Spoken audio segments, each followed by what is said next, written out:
This is Martin Pospisil of the Calgary Flames hitting Vince Dunn of the Seattle Kraken from behind. A dangerous, reckless, uncalled for hit, injuring Vince Dunn, who did not return to the game and who would miss at least the next game. This is not an isolated incident with this person. This isn't even his first cheap shot of the game. This is how he started the game with a dirty hit on Adam Larson. And when challenged by Ty Karche to answer for his cheap hit on Larson, he turtled up and didn't respond. He deliberately refuses to fight on purpose, and I'll explain why he does that a little bit later.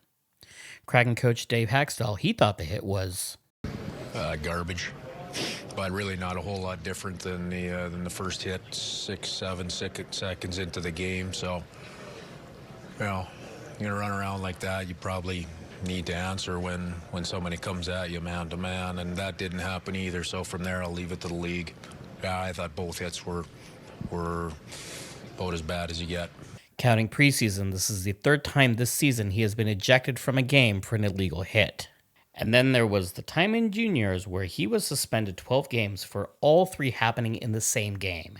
Spearing, abuse of an official, and attempting to go into the stands to fight a fan. Well, at least he's emotionally stable.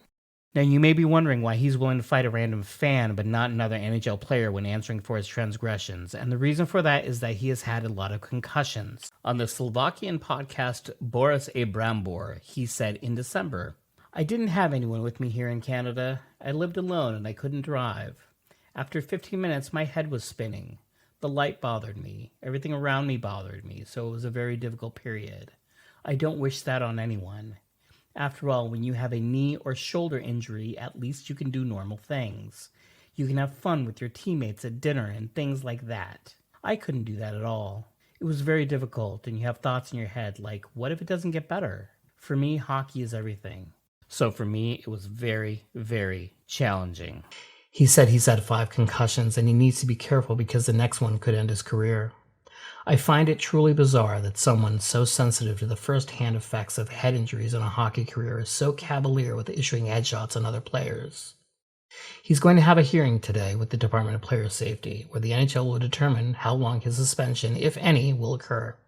I do anticipate a suspension happening, but the NHL is very inconsistent, and when it comes to the Department of Player Safety, anything is possible.